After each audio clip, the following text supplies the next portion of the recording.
Hey class, it's Ivy here. Today I'm going to be going through how to do a head to toe assessment, and Tori has graciously offered to be my patient today. So while completing the exam and throughout the entire exam, I'm going to take note of the patient's general appearance. So I'll look and see if she appears her stated age, her level of consciousness, her skin color, her nutritional status, posture, any obvious physical deformities, her mobility. So I'll watch her gait, her use of any assistive devices, range of motion, whether or not she has involuntary movements, her facial expression, her mood and her affect, her speech. And this includes articulation, pattern, content, if it's appropriate, what her native language is. I'll constantly also be assessing her hearing and her personal hygiene. And the first thing I'll do when the patient comes in is we'll assess and get their weight, height, and their vital signs, so blood pressure, heart rate, pulse ox, all that stuff.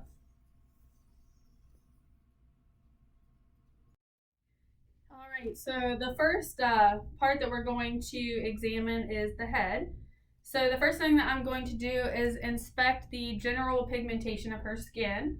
So I will observe her skin tone, and it should be even and consistent with her genetic background, which it is. I will also inspect and palpate her hair and her scalp. So I'll just make sure that her hair is smooth, not super brittle, not breaking off. And her scalp, the hair should be shiny right there. And then I will palpate her temporal arteries like this and make sure that there's a pulse there, which there is. And I will also palpate her temporomandibular joint to test for like TMJ. So I'll go here. You can take the mask off. I'll go like right here and have her open and close her mouth, and you can feel it right there. And I will also inspect for her symmetry of her face and expression. So I'll ask you to smile and make sure that it looks symmetrical, which it does. I'll assess cranial nerve 7, and by doing this, you're going to go through like different facial expressions with the patient. So I'm going to ask you to smile again. Okay, we're all good and symmetrical. Can you frown? All right. Can you close your eyes really tightly? Okay, good. Can you lift your eyebrows? Okay. Can you show your teeth? Okay. Can you puff out your cheeks? Okay. And I'm going to go ahead and push the air out. Okay. And the reason we do this is to make sure that the air comes out equally on both sides, because it should. And the last part of assessing the head is palpating the lymph nodes. So I'm just going to feel in her neck and make sure that they're not swollen or tender, because they should not be. And they feel good. All right, so the next thing that I'm going to assess is my patient's eyes. So I start off by inspecting her external eye. So I just make sure her eyes look symmetrical, that her eyelash distribution is normal, that she's not losing eyelashes or anything like that. And then I will inspect her conjunctiva and her sclera. Her sclera should be like a porcelain white in Caucasian individuals. And the way I test her conjunctiva is by pulling down on her eye like this. Then I look here, and I do it bilaterally, and it should be like a pale pink color. And the eyes should overall look very glossy. So the next thing we're going to do is test her vision. Now, this does not replace a normal eye exam that the patient should be having annually, but it's just a good thing for us to do while we're here. So what I'm going to ask her to do is go stand on the other side of the room, which is 20 feet away. And then I'm going to ask her to read the first line that she feels like she can read easily. So do you say maybe right here? Yeah. Okay. LEFODPCT. Okay, that was correct. You can move down. FDPLTCEO. Okay, you want to go down one more? And PEZOLCFTD. Yep, that's correct. All right, and on the side of the chart here, it tells you what the vision would be. Now, hers isn't typical because hers was 20/10, so she has very good vision. Usually the patient would, miss a letter, and that's when you know to stop on that row. So another thing that we do is we test for the confrontation test, and This screens for peripheral vision loss. So each person is going to need an opaque card for this. And what you do is you stand about 2 feet from the patient and you have them cover an eye, and then you cover the opposite eye, which looks like the same eye, but it's not. And then you get your finger and you make sure you're doing this on their side, but you go up to the side and you have them tell you when they see your finger. I can see it. Okay. And then you'll want to switch eyes. I can see it. Okay. So basically what you're doing is testing your own peripheral vision with the peripheral vision of your patient. This test only works if the examiner has good peripheral vision. Otherwise, the results are not accurate. We'll test for cranial nerve 2, which is the optic nerve. We test for this nerve by with accommodation, which I'll do later. We'll also test for the oculomotor, trochlear, and the abducens cranial nerves. And we check the pupils with a pen light for this. And I'll go ahead and do that. I don't have a pen light, but I do have an otoscope, and it has a light on it. So that's what we're going to use. So you start out on the side, you go in front, make sure her pupils constrict. That's what you're looking for. And hers do. And normally you would want to dim the room for this test, but this room just turns all the way black when we try to dim it, so that did not work. The way we describe this is with an acronym called PERLA, and that stands for pupils, equal, reactive, round, and accommodation is present, and that's what you want. So for accommodation, I will ask the patient to focus on a distant object. So for this, I'm just going to ask her, there's a blood pressure cuff sitting up here, just going to ask her to focus on that, and her pupils should dilate when she does that, which they did. And then I'm going to ask her to focus on a close-up object, and the easiest way to do this is just to put your finger right in front of the person's nose, and their pupils should constrict, and hers did. All right, so the next thing that we're going to assess is the patient's ears. So we start by inspecting and palpating the external ear. So my patient actually already reported to me that she has a little bit of eczema on her ears. So I can see that whenever I'm assessing her skin. It's a little bit dry and crusted over there. But I am still going to palpate, and I'll just stay away from that area. But it should be kind of firm and not cause the patient any pain when you pull on it. And you want to make sure you do it on both sides. And she has a piercing on this side, so always be careful of that. If you see that a patient has that, it might be tender. So the next thing I'm going to test is the inside of her ear, and I'm going to use an otoscope for that. All right, and you need to be gentle when you put it in. Make sure you don't hurt your patient. And a little bit of cerumen is normal, but you shouldn't see like any swelling or excessive redness or drainage or anything like that. It's also something you must do bilaterally. All right, and her ears look good. And then the last thing we're going to do is a voice test, which is basically testing her hearing. So if someone already reports that they have hearing loss, you might want to use a tuning fork test instead of the whisper test or the voice test, because it's just not going to work for them. And if she actually failed the voice test, then I would follow up with the tuning fork test. All right, so I'm going to have my patient stand 2 feet in front of me and cover one ear so that she can't hear. And I'm going to be behind her about 2 feet, and I'm going to whisper a series of 3 letters and numbers, and I want her to report them back to me. B42. B42. All right, and she got all 3 of them correct, and then we switch sides. 274. 274. And she repeated those ones back as well. And you pass the test if you get 4 out of the 6 or more correct. So even if she would have missed 2, she still would have been passing the test. All right, so the next thing we're going to assess is the nose. And what we do first is you have the patient look at you, you inspect to make sure the nose is symmetrical, which it is. There's no deformities that you can see.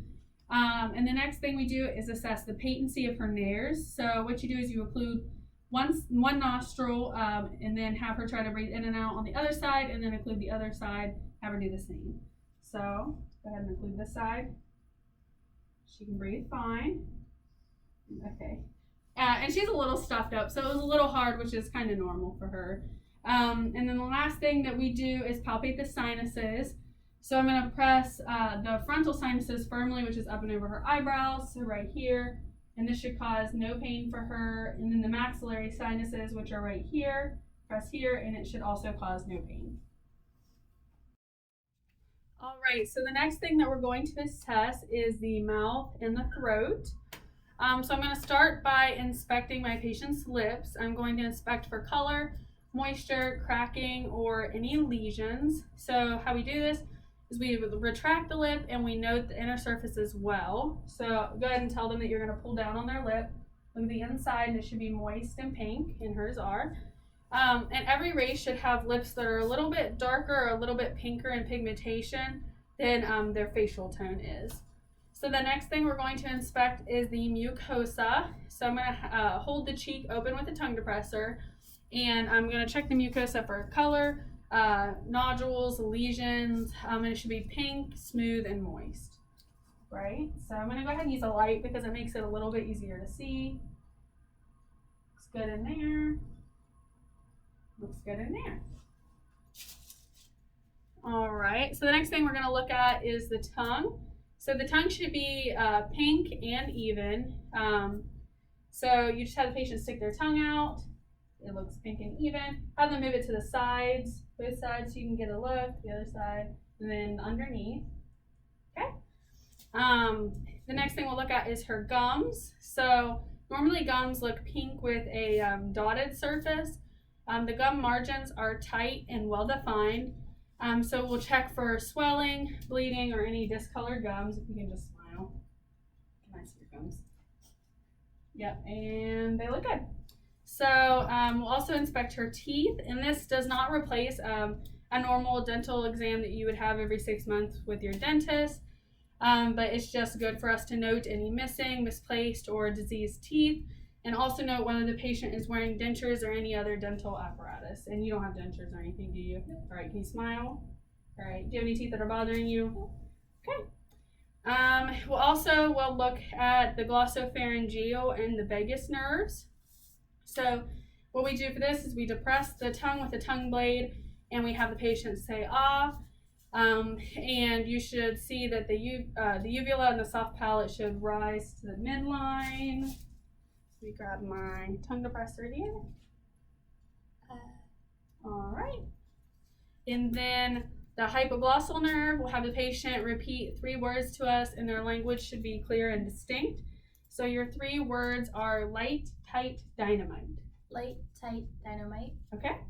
And then the last thing we're going to do for the mouth and the throat is inspect the throat. So the tonsils should be oval and rough surfaced, and the color should be pink. So I'll go ahead and use this. And this looks good. You haven't had a sore throat or anything lately? Nope. All right, good. All right, so the next thing that we are going to assess is the neck. So we'll start by just inspecting the neck from the outside. So I'll look for any symmetry, which is symmetrical, lumps, do I see a goiter, anything like that. You can also palpate the lymph nodes here. I already did that whenever I was assessing the head, but this is another good time in the examination that you could do that as well. I'm going to palpate the carotid pulses. So when you do this, you need to be careful not to put too much pressure on, because if you put too much pressure, it can stimulate the vagus nerve, and that can cause the patient's heart rate to decrease and cause them to go into bradycardia. We don't want to do that. Also, you need to make sure whenever you're palpating that you do it at separate times. Don't ever do both of them at the same time, because that can cause the patient to actually pass out if you occlude them. Hers were strong. I felt them bilaterally. I'm also going to palpate her trachea. So how I do this is I have her tilt her head up, and I kind of run my fingers along it, and it should feel midline, which it does. I'm going to test the range of motion of her neck. So I'm going to ask her to touch her chin to her chest.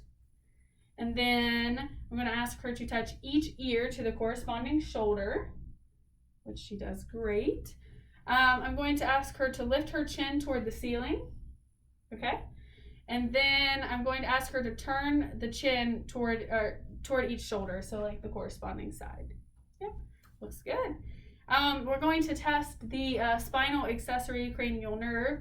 So I'm going to ask the patient to shrug her shoulders against resistance here. All right, and she did that just great. And so the next thing that we are going to do is palpate the thyroid gland. So I'm going to go behind the patient and I'm going to start kind of on the outside. Now some patients might have a problem with this, so always ask before you do it. So you go out here and you start on the outside and kind of go in towards here. And then you kind of do each side individually as well. Then you ask the patient to swallow while you're holding right here. All right, and you can feel it kind of go up a little bit, and that's normal. All right, for this exam, we're not going to do a breast exam, but I will teach my patient how to do a self-breast examination at home. So the best time to do a breast self-exam is right after your menstrual period. There's 3 parts to it. The first part involves you lying down, and you press the 3 middle fingers in a circular motion, and make sure that you use 3 different levels of pressure while you're doing this. And you follow an up and down pattern on your breasts. The second step is to sit up and examine the underarm with the arm slightly raised, so probably right about here would be a good place. And then the third step is to stand in front of a mirror and you note any surface changes with your hands pushed on your hips and your shoulders hunched like this. All right, so the next thing that we are going to assess is the chest and the lungs. So I'm going to start by inspecting the skin and the color of the chest. It should be consistent with the patient's genetic background with allowance for sun-exposed area. I'll inspect the shape of her chest, so I'll note the position the person takes to breathe and the shape and configuration of the chest wall. I will also assess for the sternum and see how that looks as well. I'm going to go ahead and auscultate her lung fields bilaterally. So the patient should be sitting, leaning forward slightly with her arms resting comfortably in her lap for this. I'll instruct the patient to breathe through the mouth a little deeper than usual, and I will listen to 1 whole respiration in each location.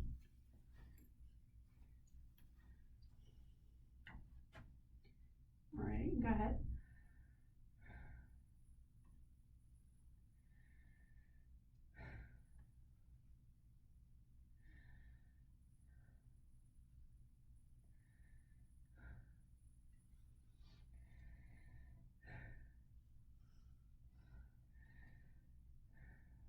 All right, thank you. And then the next thing that I'm going to assess is tactile phrenesis. So how we do this is you use the ulnar side of both of your hands. You place your hands on the patient's back and have them say the phrase 99. What you're looking for is vibration to be equal on both sides. You want to go ahead and say 99. All right, and hers is equal. And all while I was doing this assessment, I was also inspecting her respirations. Normal respirations are between 12 and 20. And the reason I didn't tell the patient that I was doing that is sometimes when the patient knows that you're inspecting their respirations without even realizing it, they will alter how they're breathing, which will result in you getting a bad measurement. All right, so I'm also going to listen to my patient's lung sounds from the back. I'm not going to pull up her shirt for this, but if I was in a clinical setting, I would. Go ahead and listen. And just the same as earlier, she will take an entire breath and I'll listen for the entire breath. So.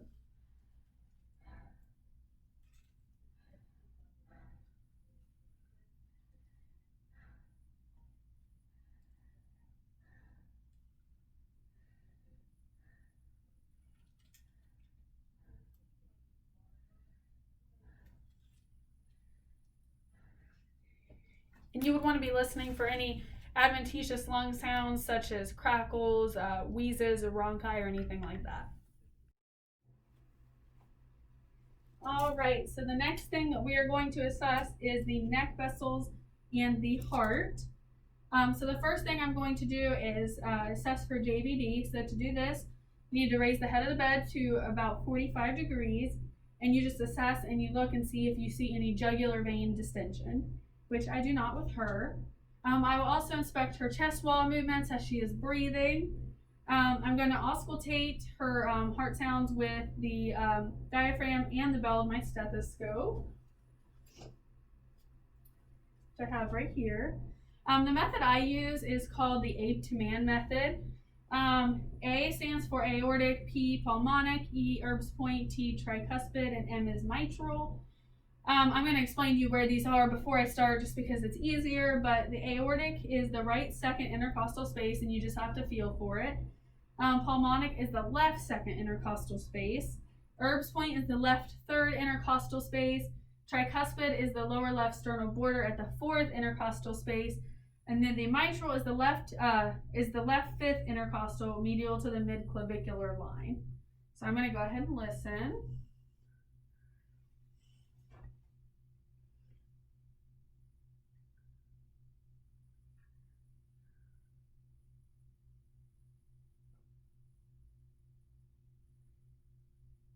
And I'll use my bell too.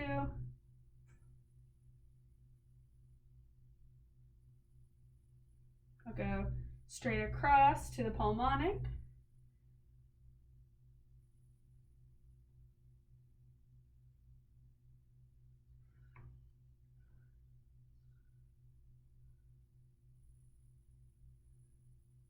We're going to feel and go down one for Erb's.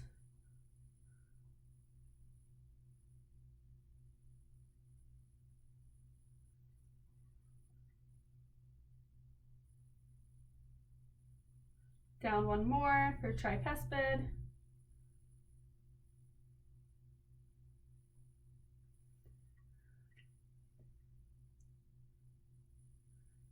And then for mitral, if you have a female, you need to go under the breast, so you go this way.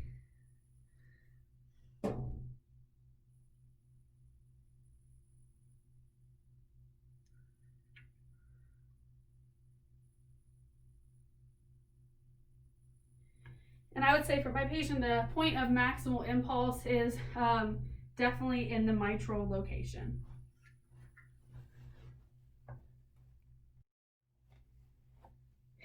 All right, so the next thing that we are going to assess is the abdomen. So the first thing I'll do is inspect the size, the shape, and if she has any scars on her abdomen. Is it symmetric? Is the umbilicus midline with no discoloration? And this is also a common place for piercings. So just be mindful of that and note if the patient has a piercing, if it has any like drainage coming from it or is crusted over, that is not normal. So I'm not actually going to do this on camera, but the patient has reported to me that she had an appendectomy a few years ago. So she does have scars to her lower abdomen. So the next thing we'll do is we're going to auscultate bowel sounds. And let me grab my stethoscope. So you should always start in the right lower quadrant because if there's bowel sounds there, you can assume that they're in the other locations as well. You need to listen for 1 entire minute unless you don't hear any. If you hear 0 bowel sounds in 1 minute, then you need to listen for an entire 5 minutes, but that does not happen very often. So I'm going to go ahead and do that.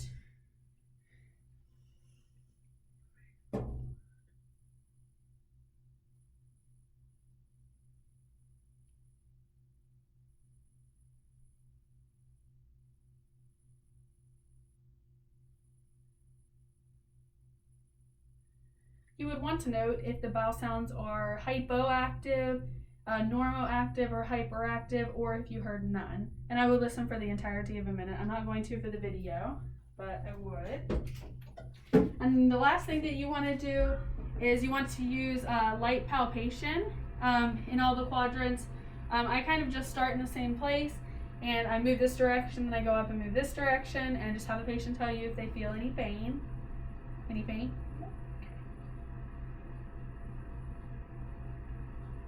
And if you knew the patient had a certain spot that was tender in their abdomen, it would be best to save that as the very last thing you do because you want to do the most painful thing last and just be gentle. All right, so the next thing that we are going to assess is the upper and the lower extremities. So I'm going to start by inspecting the color. For her, it should be pink since she's Caucasian and it looks normal for her. Her skin should be warm to the touch on her hands and her arms and also on her feet and her legs, which I'll get to that in a second. I'll inspect her nails, so I'll assess the shape and the contour of the nails. Normally nails are slightly curved or flat. They should be smooth and they should be clean. This gives you good insight into your patient's hygiene. So the nail bed should be pink, and you should assess both the nails and the toenails. I'm grabbing some gloves here. While we're here, we'll go ahead and assess capillary refill as well. I'm going to press down on the nail bed of either her pointer or middle finger for 5 seconds. And then when I let go, the color should come back in under 2 seconds, which hers did. And then we're also going to do the same thing on the feet. And then I'm also going to look at the skin in between her nails and make sure that it's smooth with no problem in between her fingers, Look here. Yep, looks good. And then as far as her feet go, we'll assess her cap refill down here as well. And she didn't take off both of her shoes, but if I was in a clinical setting, I would have her do that. So I pressed down for 5 seconds. Color came back. In between her toes looks good. All right. And then I'm also going to assess the pulses, both her radial and her pedal pulse. So here. And the way we have a scale to measure these, and 0 is no pulse, 1 is weak, 2 is regular, normal, 3 is strong, and then 4 is bounding. So you want your patient to be a 2. Make sure you always assess bilaterally. And hers are 2+. And then also a pedal pulse, which sometimes these can be hard to find.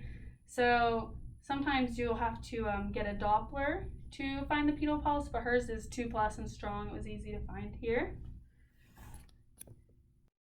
All right, so the next thing we're going to assess is the musculoskeletal examination.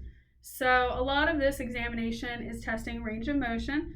So we'll start at the top, and we're going to go ahead and assess the range of motion of your shoulders. So just do the activities that I am doing, okay? So we're going to have you put your shoulders back. All right. Then can you touch like this? Okay. Very, very good. Now make a teepee above your head. Okay. And then put your arms behind your head like this. All right. That was good. The next thing that we're going to test range of motion in is elbows. And this one, anytime we have an exam on something that's 2 separate body parts, I want you to do it on each side. So go ahead and lift up like this, then like this. Any pain? Okay. So the next one we'll do range of motion in is the wrists and the hands. So just repeat after my actions. Here's them straight. Any pain there? Then put your fingers down. All right, then fan out your fingers. Make a fist. And then do this. All right, looks great there. All right, I will go ahead and have you sit now on the table. And we're going to test the range of motion in your hips and your knees, and also your feet and your ankles while you're there. If you want to go ahead and lay back, I'll go ahead and pull this out for you. All right, if you want to have your legs flat, if you want to lift each leg separately. All right, good job. Now the other one. Now can you lift your leg and also bend it? Yes, perfect. Okay, and the other one as well. All right. That's it for your hips. And for your knees, I'm actually going to ask you to stand up again. And what I need for you to do is lift your leg like this. And then do it on the other side. Okay? Thank you. And the next thing we're going to do, you can just sit here now, is your ankles and your feet. So I'll go ahead and tilt the camera down here. So I'm going to ask you to point your toes towards the floor. Then can you point your toes towards your nose? And turn the soles of your feet out and then in. And can you flex your toes? Can you straighten your toes? All right, perfect. Thank you. So if you want to go ahead and stand up for me again, we're going to look at your spine now. If you can just turn over and touch your toes. All right. Feel their spine when they're like this. Make sure it's straight. Don't want any scoliosis. All right. There shouldn't be a lump in their back here either. We're also going to test some strength. So to strengthen her arms, I'm going to put some resistance on your arms and you try to lift up, okay? All right, and then the same thing this way. All right. Can you squeeze my hands? All right, you want to make sure it's equal and strong bilaterally. We're also going to test, if you can sit down one more time, I'm sorry, the strength in her feet as well. All right, can you press up against me and against me this way? All right, thank you. All right, we're gonna test the patient's walking as well, which this is something I would do all throughout the examination as the patient walks in, but have them go to one side of the room and walk from one side to the other and make sure that their gait isn't abnormal in any way. All right, and then the last thing that we're going to test for this, it's called the Romberg test. It tests for loss of motor coordination. I did some research on it, and there's 2 different ways to do this test, and I'm just going to show you both ways. The first way involves having the patient close their eyes and stick their arms out and see if they lose their balance doing this, which she is not. And then the second way is I'll have the patient close her eyes and I'll go behind the patient. And for this, you always need to have another person just for safety. I'm not going to let her fall, but you would press on her this way, and this way to see if she loses her balance when you knock on her. All right, so the next thing we're going to do is the neurological exam. So the first thing I'm going to test is sensation of the face, arms, hands, legs, and feet. So I'm going to use a piece of cotton for this, and I'm going to have the patient close their eyes.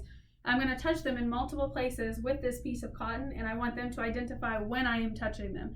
And make sure you include all of the areas I just stated. No. No. No. No. No. All right, and she would have passed that. And the next thing we're going to do is the position sense test. So what this is, you can use your fingers or your toes for this, but we're going to use fingers. So what I do is I grab her fingers. Make sure you grab from the sides, not on up and down here, but on the sides of her finger. And I'm either going to pull in the direction up or down. I'm going to have her shut her eyes and identify which way I'm pulling her finger. Okay, you ready? Yeah. Up, up, down, up. All right. And make sure to do a random order, because if you just do up, down, then the patient's just going to memorize it and know, because that's what you have been doing. Another thing we're going to test for is stereognosis. Basically, I'm just going to ask the patient to close her eyes, and I'm going to place a familiar object in each hand, and I'm going to have her identify what the object is in each hand. This is a paper clip, and this is a pen. All right, thank you. Make sure the objects aren't somewhere in plain sight where they can see it before the examination, because then, that kind of gives them a little bit of a hint. The next thing we're going to test is cerebellar function. So I'm going to ask my patient, I'll explain the directions first, but I'm going to ask her to pat her knees with both hands and then turn her hands over and pat the knees with the backs of her hands. Then I'm going to ask her to do this faster. So normally this is done with equal turning and a quick rhythmic pace. So basically you need to go, okay. And you go a little faster. All right, yep, and she would have passed that as well. All right, the next thing we're gonna do is testing the reflexes. So the first reflex we're going to do is the biceps, and this one you hit your own thumb. It's just a little bit above the AC here. And the normal reaction is for her arm to jerk just a little bit. Sometimes it's hard to even tell. Yeah, just like that. The next reflex is going to be the triceps, and for the triceps reflex, you have to hold her arm for her. And then it's up here, and you press, and it's normal for her arm to kind of jerk a little bit this direction. Yep, just like that. Then the brachioradialis. So for this one, I'm going to hold on to her thumb here, and I'm going to hit here. And this one's really hard to see, but her hand kind of will go like this a little bit. Yep, just like that. The next one is the patella. This is probably the easiest one to find. You just hit right here. Let me put the computer down just a little bit. And the normal reaction is for her leg to kick, like that. Then we have the Achilles, and what we do is we grab the toe here, and then I'm going to hit back here on her Achilles tendon, and she should put a little bit of resistance up against my hand, just like that. And then the last one, I'm going to have her lay down. This is the Babinski reflex. You probably heard it more with newborns than you do with adults. Newborns, their natural reaction is to fan out their toes. For adults, they curl their toes in. So basically, you go up the foot here to the ball, and then they should curl their toes in, just like that. So my analysis after this exam is unremarkable. The only abnormal findings that I found with Tori were that she has the scars on her abdomen, but for her that's actually normal considering she had the appendectomy. And then also she has the eczema to bilateral ears, and the only referral that I would consider making for that would be to dermatology, but she actually already sees a dermatologist for the eczema, so that referral is not necessary. So from my examination and from my standpoint, she is an overall healthy individual. So thank you for watching my video.